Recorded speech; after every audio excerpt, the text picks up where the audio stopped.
예수님은 예루살렘을 향해 가고 계십니다. 예루살렘으로 가는 길의 마지막 정거장은 그 여리고라는 마을입니다. 여리고는 예루살렘에서 약 30km 떨어진 동네예요.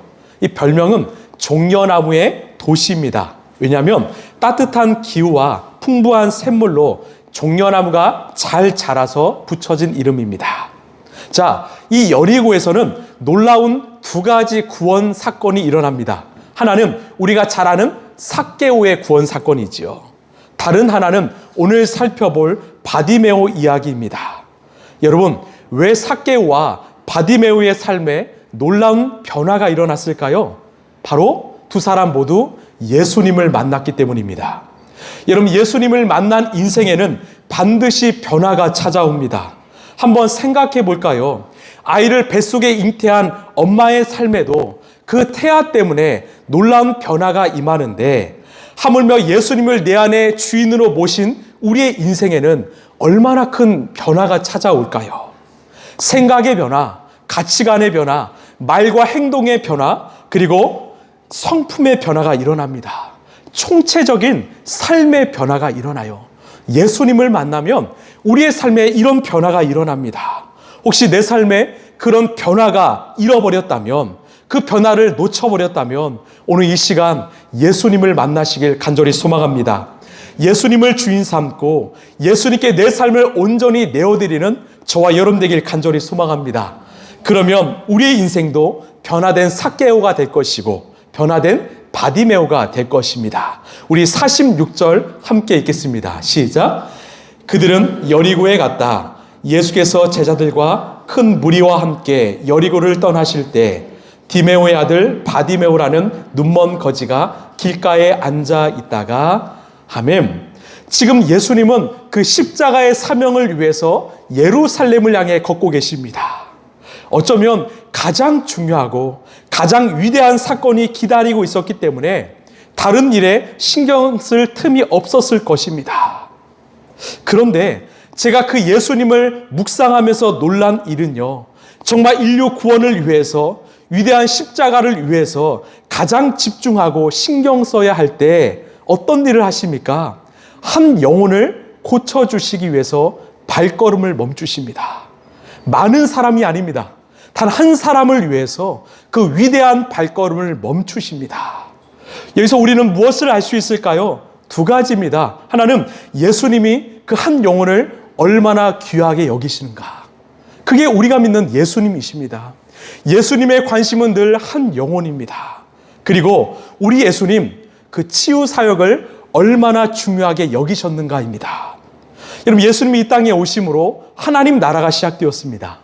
예수님께서 그 하나님 나라의 시작을 알리시면서 하신 말씀이 있는데요, 유대인 회당에서 하신 말씀입니다. 우리 누가복음 4장 18, 19절입니다. 시작. 주님의 영이 내게 내리셨다. 주님께서 내게 기름을 부으셔서 가난한 사람에게 기쁜 소식을 전하게 하셨다. 주님께서 나를 보내셔서 포로된 사람에게 해방을 선포하고 눈먼 사람들에게 눈뜸을 선포하고 억눌린 사람들을 풀어주고 주님의 은혜를 선포하게 하셨다. 아멘. 이것이 예수님이 선포하신 첫 번째 설교입니다. 예수님이 이 땅에 오신 목적은요, 기쁜 소식을 전하시고 포로된 사람들에게 자유를 주시고 영적으로 육적으로 고쳐주시기 위해서 오셨다라는 것입니다. 이게 바로 구약에서 말하는 희년입니다. 새로운 세상, 새로운 인생을 선포하시는 거예요. 그래서 예수님은 그 희년을 몸소 경험할 수 있도록 치유 사역에 굉장히 심혈을 기울이셨습니다. 이런 완전한 하나님 나라에는요, 아픔과 고통과 슬픔이 없습니다. 그러나 지금 이 땅에는 그 아픔들이 존재하지요. 그래서 예수님은 지나가시면서 만나는 병자들에게 이 치유의 손길을 내밀어 주신 것입니다. 이걸 한번 생각해 볼까요? 왜 이 땅에는 이 아픔과 고통이 있을까요? 원래 하나님이 창조하신 세상에는요, 모든 것이 완벽했습니다. 너무나 아름답고 부족함이 없었습니다. 그게 정상이었어요. 그러나 우리 인간의 죄로 말미암아, 우리가 하나님을 떠남으로 말미암아 이 땅이 비정상이 되었습니다. 우리의 육신뿐만 아니라 우리의 정신과 마음이 다 깨어져 버렸습니다. 그래서 예수님이 이 땅에 오셔서 하신 일은 치유하시는 일이었습니다. 비정상을 정상으로 돌려놓으신 일이었습니다. 여러분, 지금 우리가 살아가는 세상은 어떠합니까? 인간의 죄로 인하여 모든 것이 심각하게 무너져 버렸습니다. 먼저는 자연이 망가졌어요. 자연이 아파합니다. 현재 생태학자들은요, 지구의 시간이 59분 30초라고 합니다. 이제 종말까지 30초밖에 남지 않았다고 해요. 그로 인하여 과거에는 없었던 수많은 질병들, 또 재해들이 발생하고 있습니다. 예를 들어서 우리가 겪었던 이 코로나 팬데믹이 있지요. 그 바이러스로 인해서 전 지구가 스탑을 경험했지요. 의학의 발달로 많은 질병을 고칠 수 있지만 여전히 난치병, 불치병이 존재합니다. 약의 종류는 많아졌지만 동시에 병의 종류도 많아졌습니다. 육체적 질병뿐만 아니라 정신적 질병이 많아지고 있습니다. 현대인의 대표적 정신적 질병은 외로움입니다. 하나님은 우리 인간을 이 관계적 존재로 창조하셨어요. 관계를 통해서 치유받고요, 관계를 통해서 회복받도록 지으셨습니다. 그런데 인간 안에 관계가 점점 깨어지고요, 고독과 외로움에 살고 있는 사람들이 많아지고 있습니다. 이 세계보건기구가 발표한 이 보고서에 따르면요, 25년도 현재 외로움과 사회적 고립으로 인하여 전 세계에 시간당 무려 100명이 사망한다고 합니다. 시간당 100명이 죽는데요, 연간 87만 명이 죽는다고 합니다. 현재 전 세계 인구의 6분의 1이 외로움을 겪고 있습니다. 특별히 20대, 30대의 비율이 가장 높다고 해요. 그 다음이 50대, 60대입니다. 그래서 영국은 2018년도에 세계 최초로 외로움 담당 장관을 설립했습니다. 또 은둔형 외톨이 문제로 심각한 이 어려움을 겪고 있는 일본도요, 2021년도에 고독 고립 담당 장관을 신설했습니다. 이들이 하는 일이 뭘까요?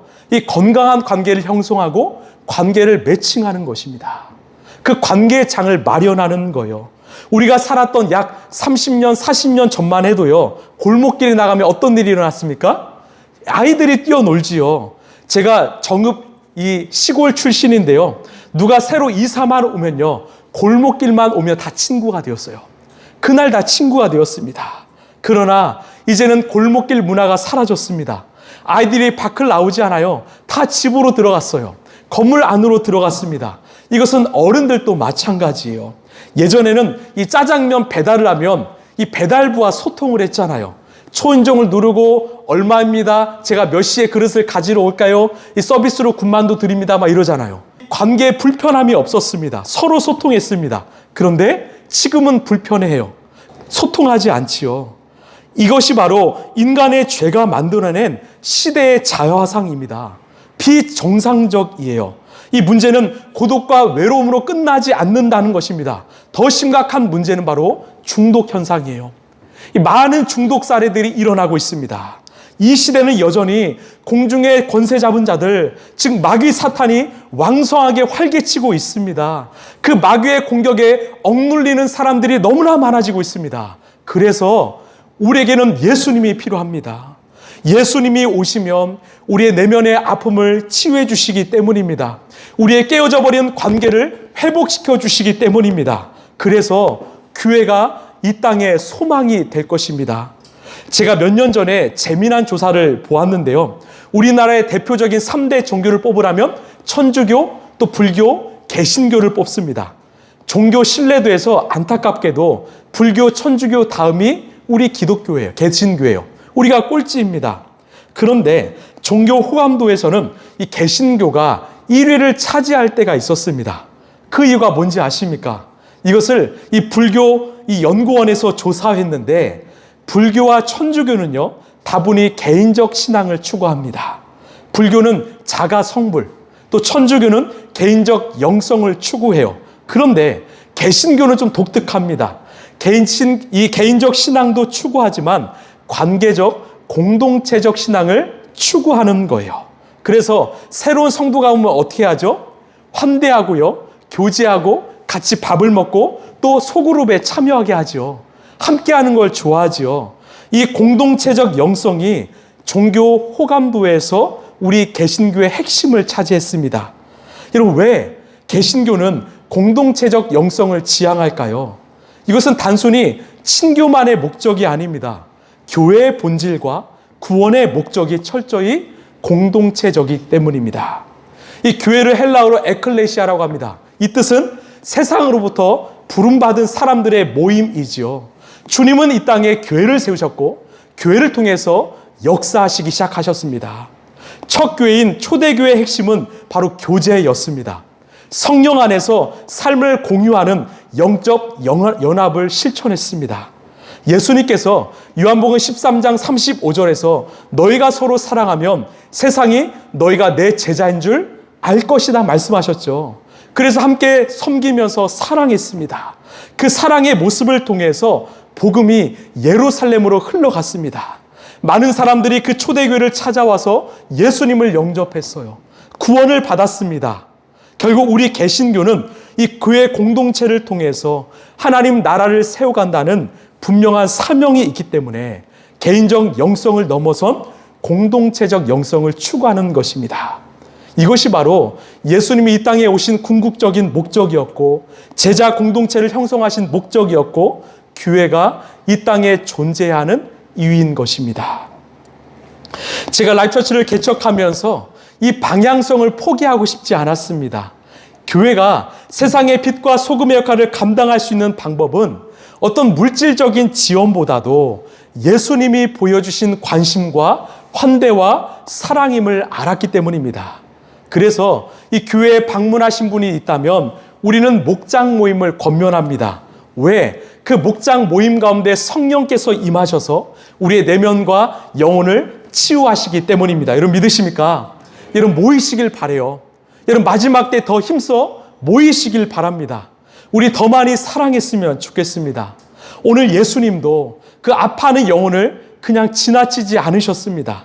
단 한 사람이라도 아픈 영혼이 있다면 발걸음을 멈추시고 그를 찾아가서 치유하셨습니다. 우리 46절 한번 읽어볼까요? 시작. 디메오의 아들 아멘. 이 바디메오에게는 두 가지 아픔이 있었습니다. 하나는 눈이 보이지 않습니다. 시각장애인이에요. 또 하나는 거지입니다. 구걸하지 않으면 이 생계를 이어갈 수 없을 정도의 극빈의 삶을 살았습니다. 그런데 더 심각한 문제가 뭔지 아십니까? 당시 유대 사회에서 장애인들을 향한 사회적 인식입니다. 그 사람이 시각장애를 가졌다면 그 이유가 선천적이든 후천적이든 눈이 보이지 않는 것은 바로 하나님이 그 사람을 저주했기 때문이다. 그 사람을 심판했기 때문이다. 그렇게 인식한 거예요. 그래서 요한복음 9장에서 제자들이 예수님께 뭐라고 질문합니까? 저 사람이 시각장애인이 된 것은 누구의 죄 때문입니까? 부모의 죄입니까? 아니면 저 사람의 죄입니까? 이것이 바로 사회적 인식이었습니다. 그래서 그는 마을 안으로 들어올 수 없었고 배척당해서 홀로 외롭게 살았던 자였습니다. 저는 문득 우리가 사는 이 시대에 이 바디메오 같은 사람들이 얼마나 많을까 이런 생각이 들었습니다. 그러면서 동시에 그런 자들이 우리 공동체에 와서 따뜻한 환대와 사랑을 받으면 얼마나 좋을까. 그래서 저는요 이 라이프처치를 위해서 더욱더 기도할 수밖에 없습니다.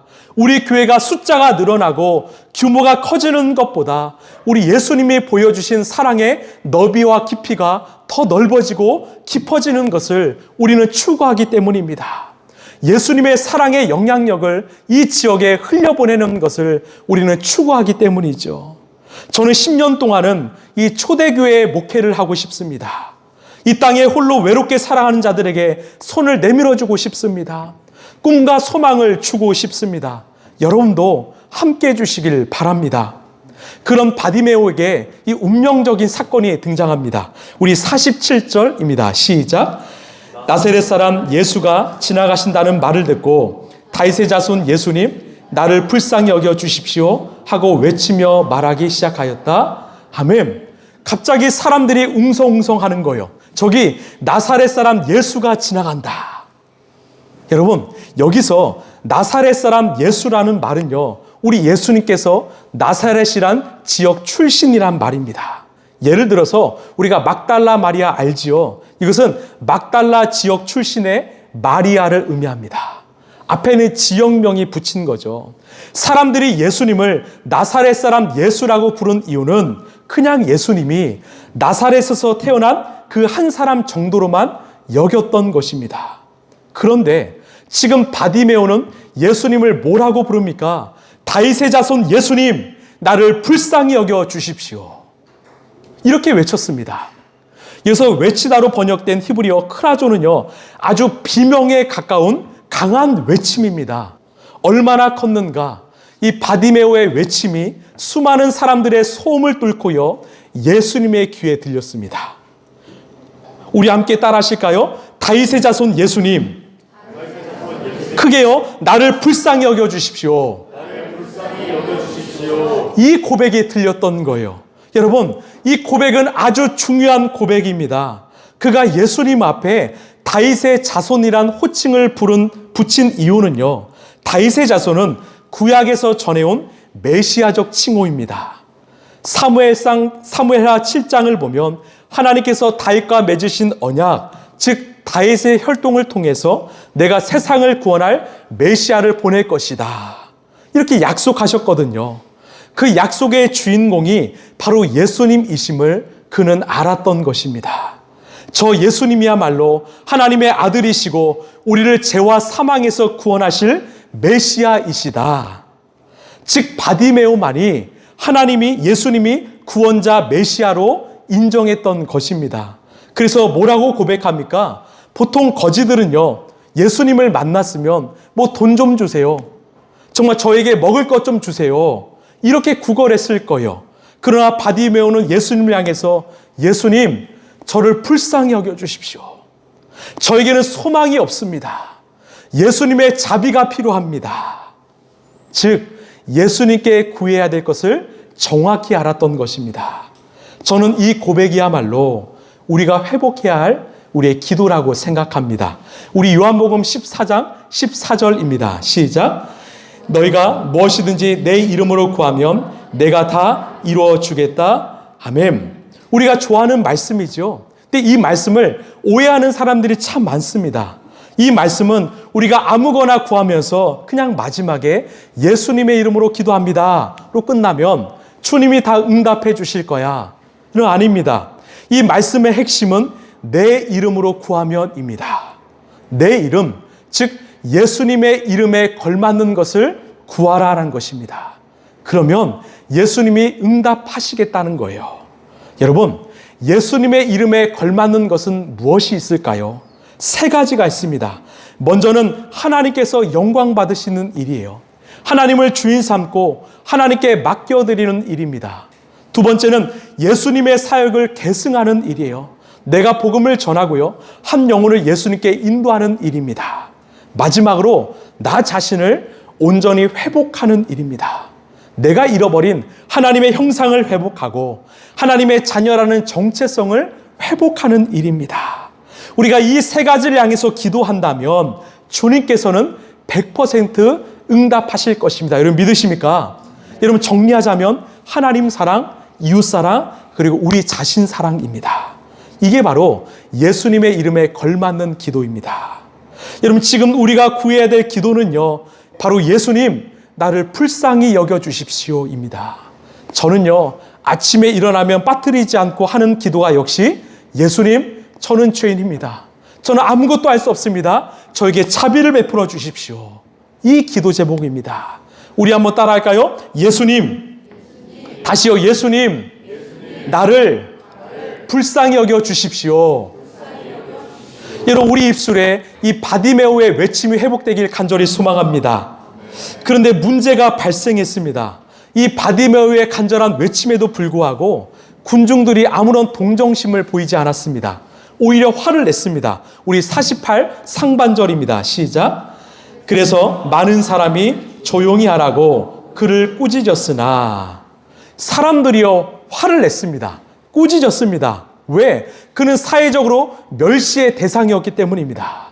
그러면 보통 사람들은 어떻게 했을까요? 그 꾸짖음을 들으면 주눅 들어서 입을 닫습니다. 피합니다. 도망갑니다. 여러분 잘 들으십시오. 그러나 그는 달랐습니다. 포기하지 않았습니다. 제가 참 감동받은 부분이요. 그는 용기를 내서 더 크게 외쳤습니다. 우리 48 하반절입니다. 시작. 그는 더욱더 큰 소리로 외쳤다. 다윗의 자손님, 나를 불쌍히 여겨 주십시오. 여러분, 바디메오가 더 큰 소리로 외칠 수 있었던 이유는 무엇일까요? 왜 사람들의 시선 앞에서 주눅들지 않았을까요? 그는 바로 내 앞에 계신 예수님이 나의 유일한 구원자 메시아이심을 확실히 알았기 때문입니다. 100% 믿었기 때문입니다. 여러분, 왜 우리가 세상과 쉽게 타협하려 할까요? 왜 적당히 믿으려고 할까요? 죄송합니다. 바로 예수님이 내 삶의 구원자이심을 100% 믿지 못하기 때문입니다. 예수님이 내 삶의 유일한 소망이시고 생명이심을 내가 온전히 믿지 못하기 때문이에요. 그래서 예수님도 믿지만 세상도 믿습니다. 여기서 안 되면 저기서 찾습니다. 안 됩니다. 우리는 오늘 이 바디메오의 신앙을 붙잡아야 합니다. 그는 비록 앞을 볼 수 없었지만 사회적으로 저주받은 자라고 조롱을 당하며 살아왔지만 그는 누구보다도 성령 충만한 사람이었고 우리 예수님을 100% 신뢰하는 믿음의 사람이었습니다. 저는 이 장면을 묵상하면서 이런 질문이 들었습니다. 누가 진정 앞이 보이지 않는 사람인가? 누가 진짜 시각장애인인가? 바디메오가 아니라 바로 군중들이었습니다. 바로 예수님의 제자들이었습니다. 눈으로는 세상이 보였지만 그 예수님이 보이지 않았던 자들이었습니다. 우리가 잘 아는 기적의 여인 이 헬렌 켈러는요, 삼중고의 여인이었습니다. 시각장애, 청각장애, 언어장애를 가진 여인이었어요. 하루는 기자가 그녀에게 물었습니다. 시각장애인으로 태어난 것보다 더 불행한 것은 무엇입니까? 그녀가 이렇게 대답했습니다. 시력은 이때 비전이 없는 사람입니다. 무슨 말일까요? 세상은 볼 수 있지만 하나님을 볼 수 없는 사람입니다. 그러면서 이렇게 말했습니다. 나는 눈이 보이지 않는다는 사실에 하나님께 감사드립니다. 왜냐하면 내가 육신의 눈으로 세상을 볼 수 없었기 때문에 영혼의 눈으로 하나님을 더 깊이 볼 수 있었기 때문입니다. 그는 자신의 인생을 한탄하지 않았습니다. 왜? 내가 비록 세상은 볼 수 없지만 나의 영혼의 눈으로 우리 예수님을 볼 수 있었기 때문입니다. 그 세상의 유혹과 시험에서 흔들리지 않고 예수님을 의지할 수 있었기 때문입니다. 여러분은 어떠하십니까? 여러분 지금 누구를 보고 있습니까? 세상입니까? 아니면 우리 예수님이십니까?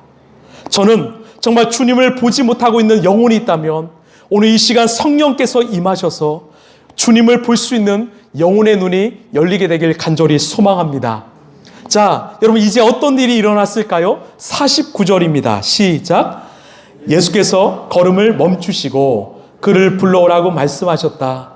그리하여 그들은 그 눈먼 사람을 불러서 그에게 말씀하였다. 용기를 내어 일어나시오. 예수께서 당신을 부르시오. 아멘. 49절에 분명히 말하죠. 예수님이 그 소리를 듣고 걸음을 멈추셨다. 저는 이 말씀이 너무나 좋습니다. 왜? 이게 우리의 소망이기 때문입니다. 우리가 예수님을 부르면 예수님 걸음을 멈추십니다. 여러분 믿으십니까? 예수님이 걸음을 멈추셨어요. 온 인류를 구원하시기 위하여 예루살렘으로 향하시던 그 바쁜 발걸음을 그 한낱 거지의 외침에 멈추셨습니다. 이게 우리 예수님이십니다. 세상은 그를 외면했지만 예수님은 외면하지 않으셨어요. 그리고 뭐라고 말씀하십니까? 우리 51절입니다. 시작. 예수께서 그에게 말씀하셨다.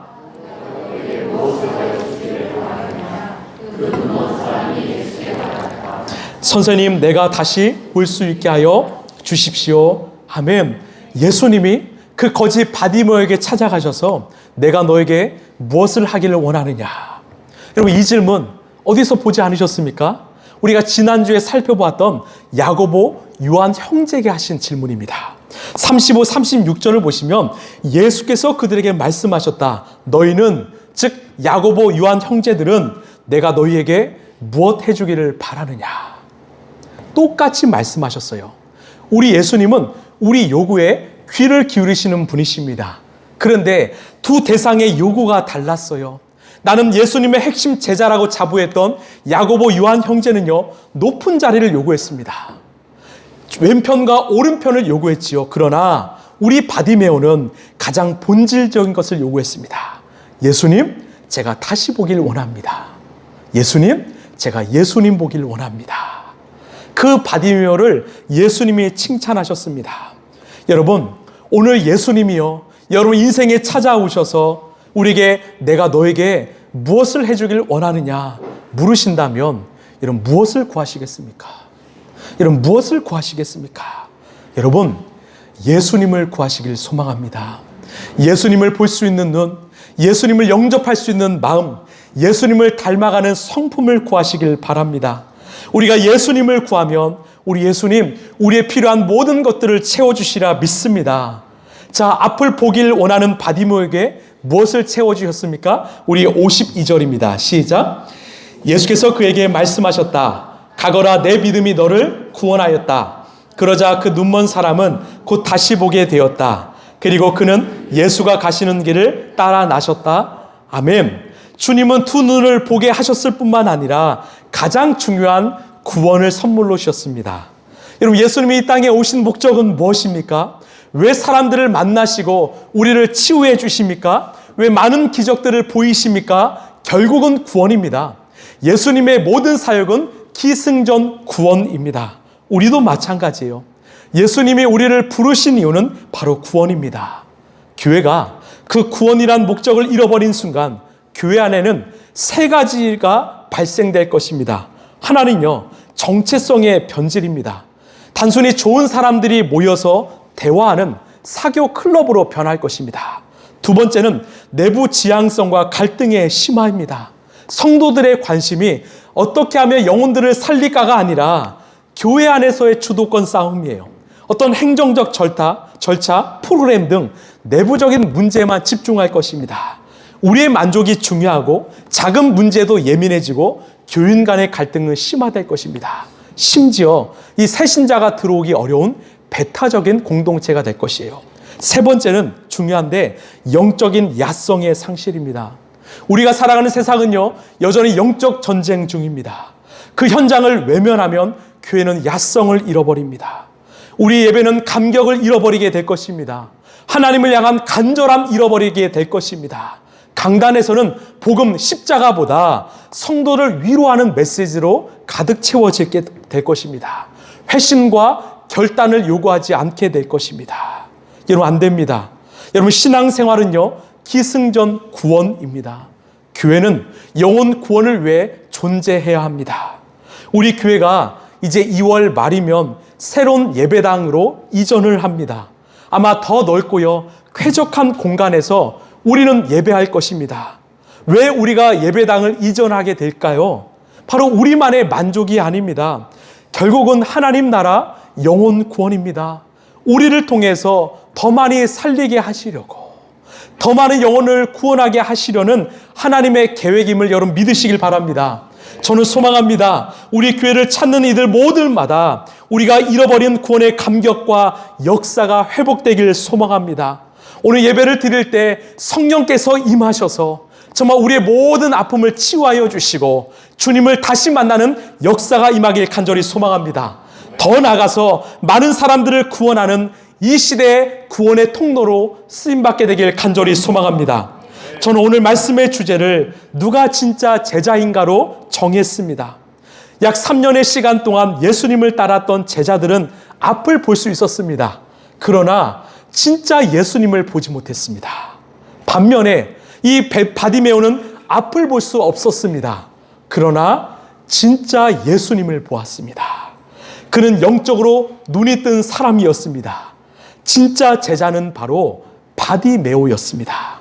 오늘 말씀의 하이라이트인데요. 우리 52절 함께 읽겠습니다. 시작. 그러자 그 눈먼 사람은 곧 다시 보게 되었다. 그리고 그는 예수가 가시는 길을 따라 나섰다. 아멘. 이런 놀라운 결과가 일어났습니다. 그가 눈을 뜬 후에는요, 집으로 돌아가지 않았습니다. 마을 안으로 들어가지 않았습니다. 곧장 예수님이 가시는 길을 따라갔다고 성경은 말합니다. 어떤 길입니까? 바로 예수님이 가시는 십자가의 길, 제자의 길이었습니다. 여러분, 진짜 제자는요, 이 기적만 체험하고 그냥 떠나는 사람이 아닙니다. 예수님과 함께 끝까지 예수님이 가시는 십자가의 길을 걷는 사람입니다. 저는 어릴 적에 예수님을 만나서 삶이 변화되었다고 이 간증하신 분들을 많이 만나보았습니다. 심지어 여러 교회를 다니시면서 내 삶이 변했다고 막 자랑도 하셨습니다.